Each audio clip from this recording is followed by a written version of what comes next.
Hello students, in this video we are going to study our next chapter, that is chapter number 8. The chapter name is Cell, Structure and Functions. Class 8, Subject Science and CERT. In this chapter we are going to study about the basic unit of any living organism, that is cell. How the discovery of the cell happened, the organism show variety in cell numbers, shape and size, then after cell structure and what is the function of this cell, different parts of this cell and comparison of plant and animal cells. So here let me start. You have already learned that things around us are either living or non-living. All the things which are around us are either living or non-living. And further you may recall that all living organisms carry out certain basic functions. Some basic functions are there like digestion, respiration, excretion. So these are the basic functions. So all the living organisms perform these basic functions. So different sets of organs perform these various functions which we had listed, and in this chapter you shall learn about the basic structural unit of an organ. What is the basic structural unit of any organ? Which is known as the cell. And this cell may be compared to bricks. Bricks are assembled to make a building, and similarly the cells are assembled to or joined together to make the body of every organisms. Here we compare the cell with the brick. Like joining the bricks, we are making the wall, and by assembling these walls we are making buildings. So same as that, by assembling the cells the organ is formed, and from these different kinds of organ the body of any living organism is formed. So this is the basic structural unit of any living organism.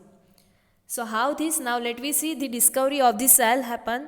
So Robert Hooke in 1665 observed slice of cork under a simple magnifying device. He observed the slide of cork under the by using simply magnifying device. And what is the cork? So cork is a part of the bark of a tree.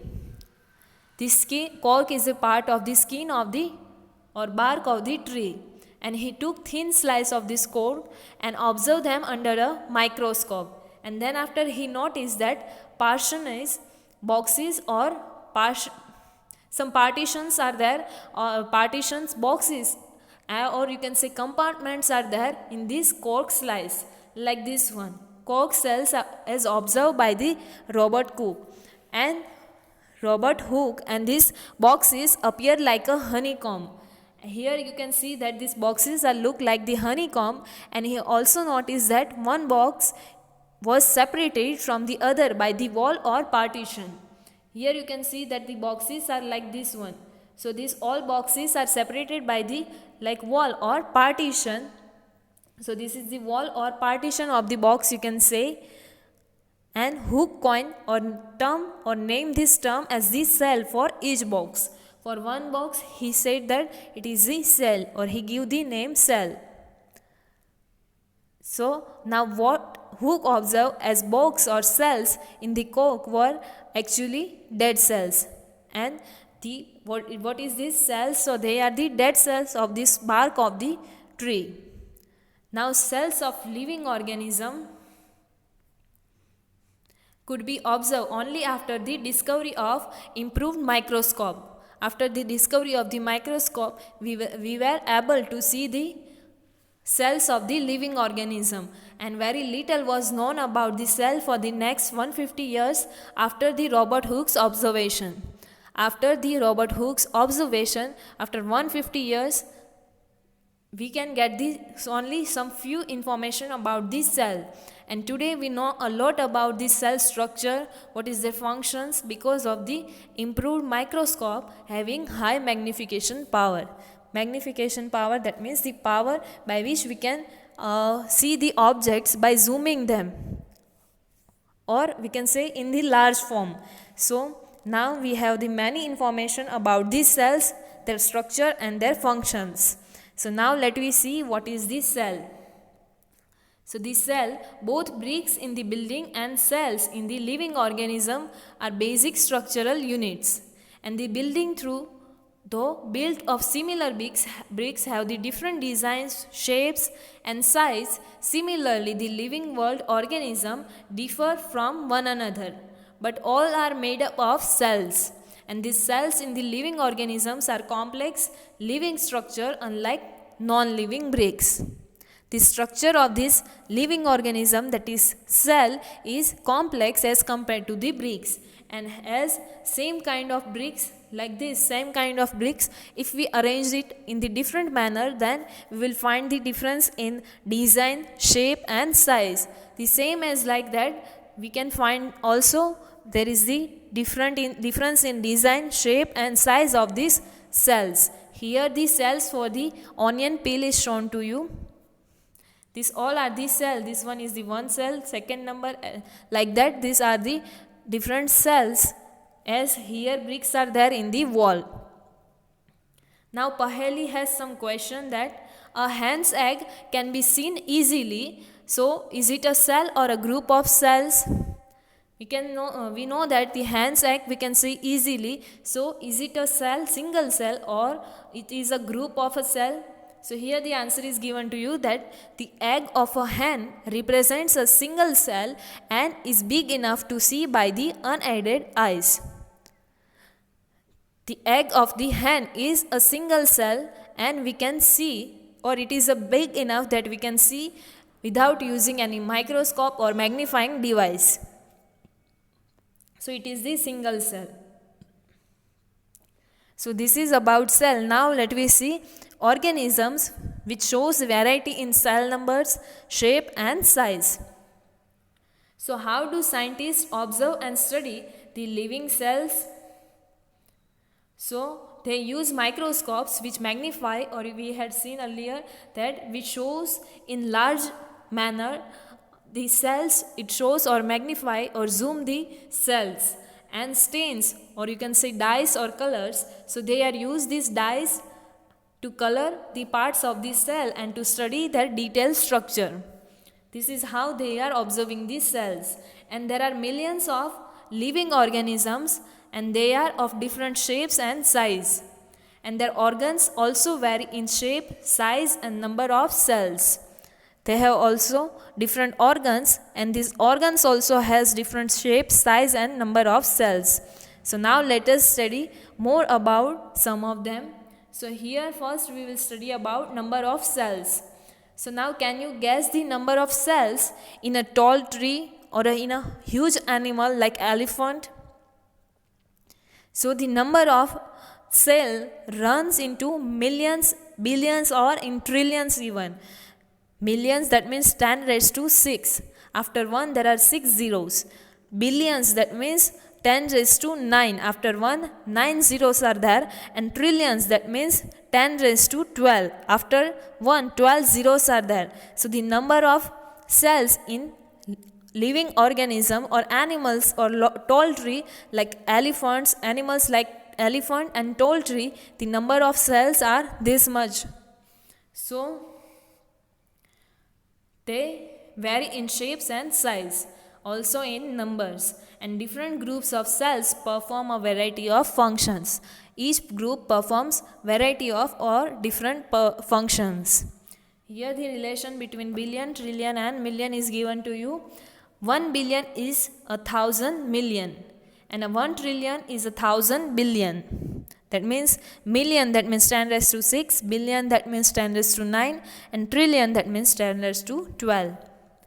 Now organisms made of more than one cell are called multicellular organisms.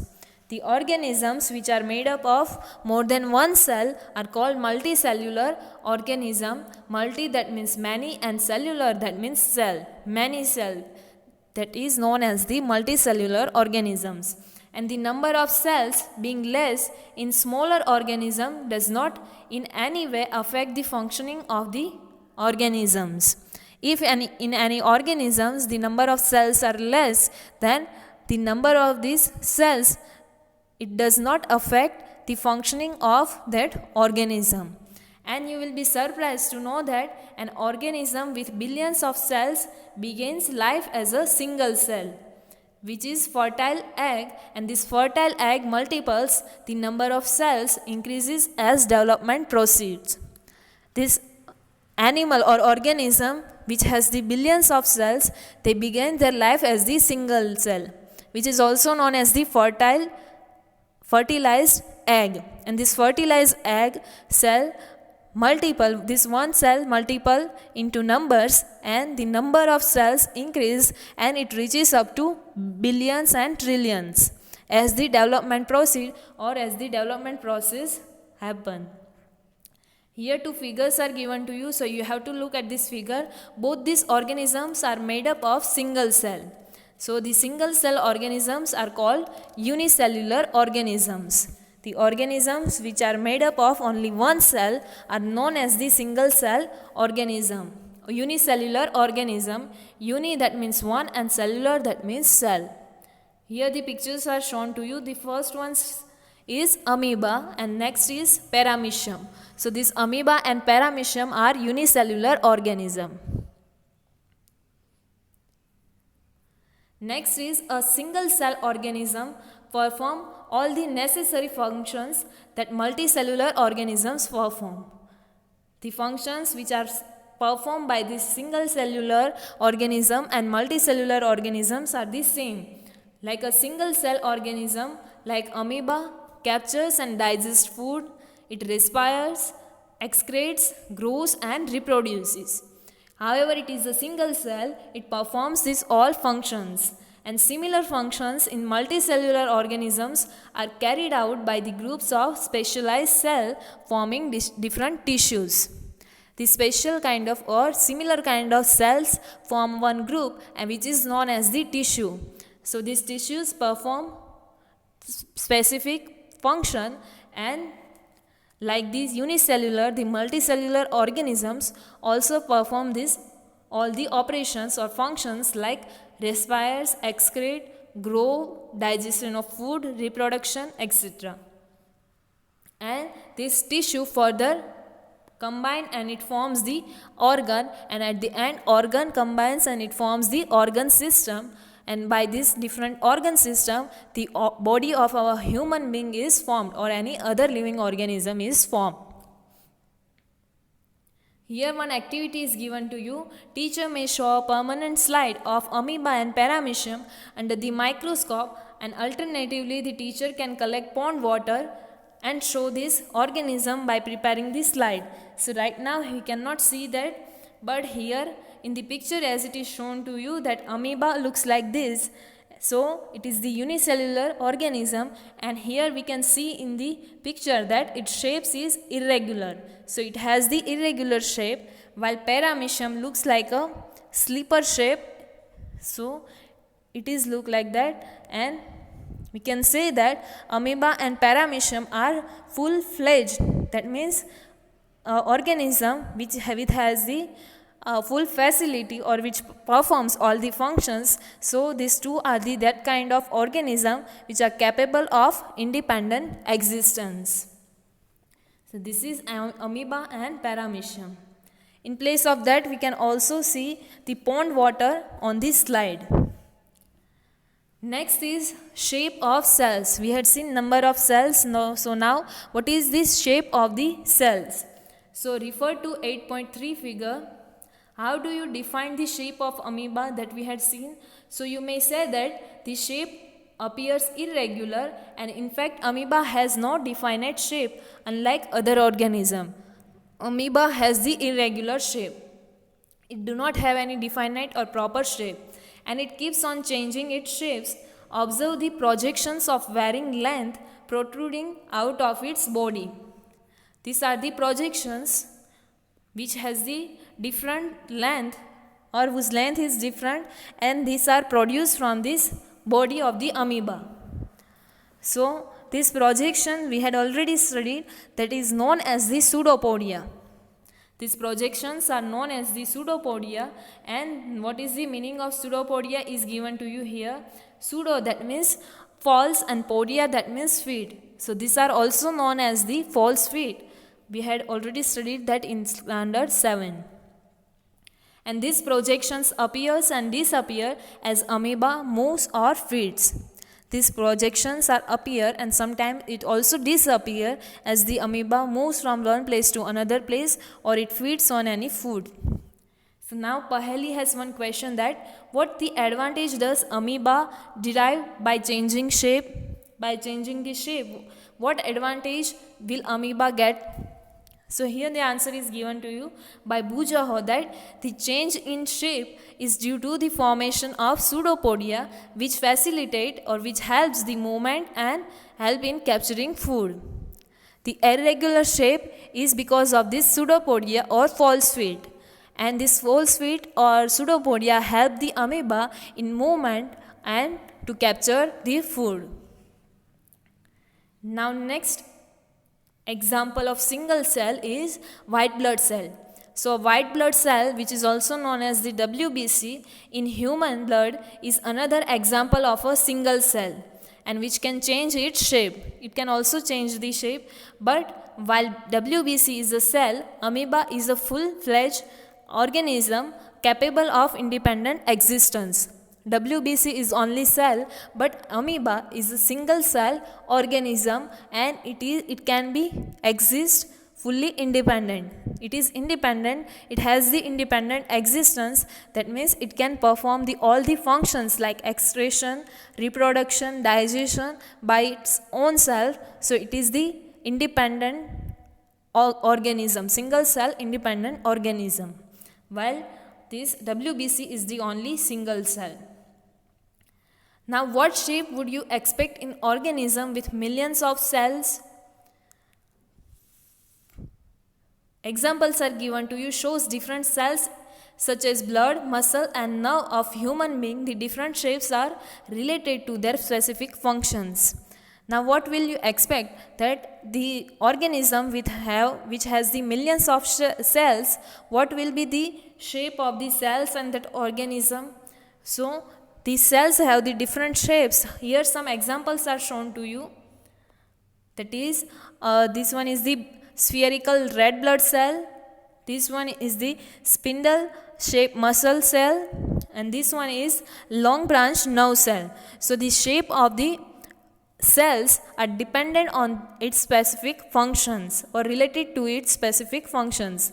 And generally cells are round, spherical or elongated. Some cells spherical like this red blood cells, some cells are exhibit a spindle shape. That means like this, it has this shape like spindle.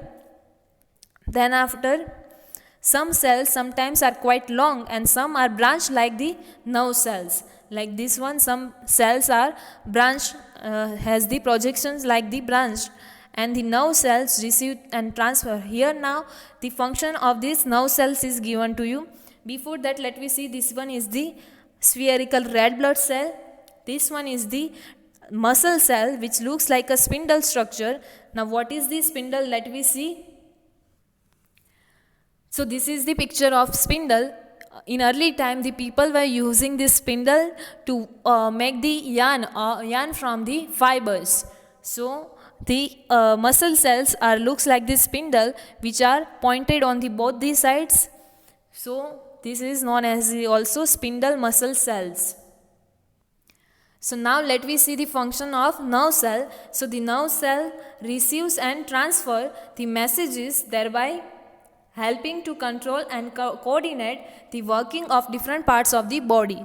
Nerve cells transfer and it receives these signals and it helps to control and coordinate the different parts of the body, working of different parts of the body. So now can you guess which part of the cell gives its shape? So the component of the cell are enclosed in a membrane. The different components of the cell are enclosed, or one boundary is there which is known as the membrane.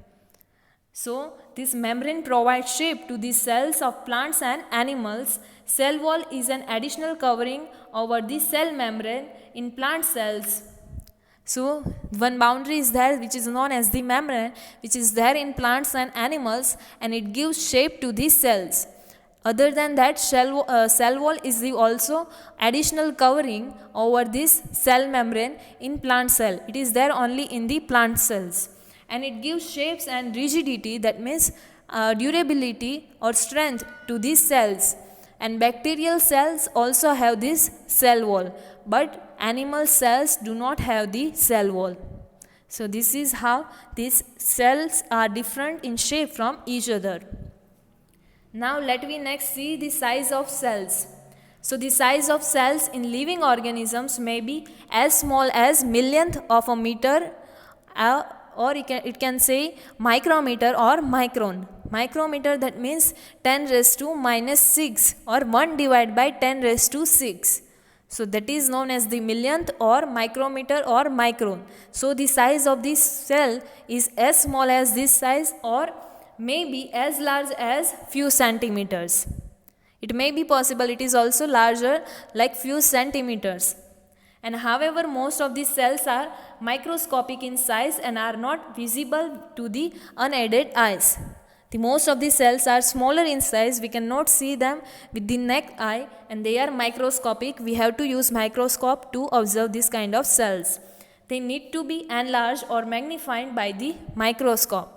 And the smallest cell is 0.1 to 0.5 micrometer in bacteria, and the largest cell measuring is 170 millimeter to 130 millimeter is the egg of an ostrich.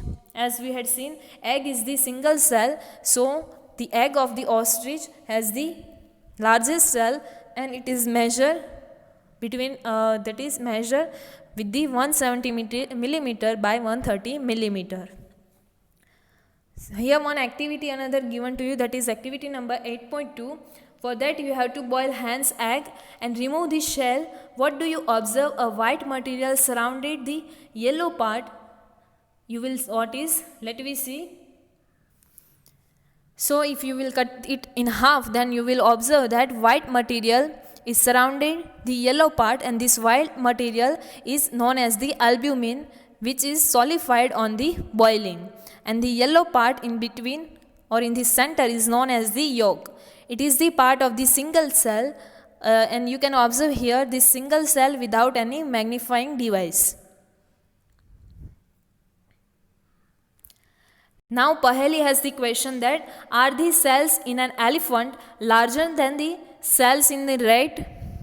So the size of the cells has no relation with the size of the body of the animal or plant. It is not necessary that cells of the elephant be much bigger than cell of the rat.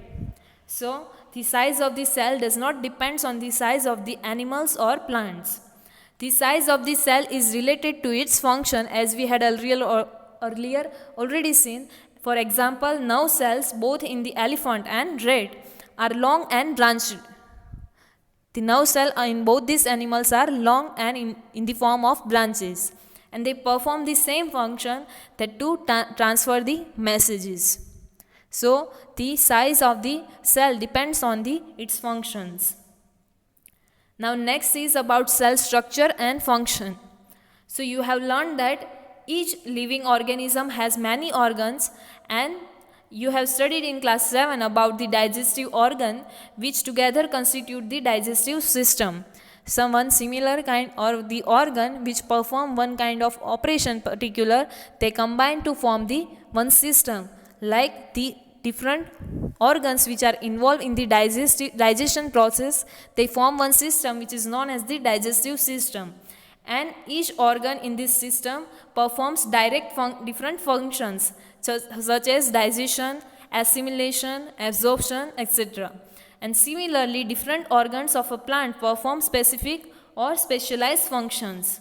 For examples, one is given to you that root helps in the absorption of water and minerals, and leaves, you had learned already in class 7 that leaves are responsible for the synthesis or photosynthesis process, or the process to make the food.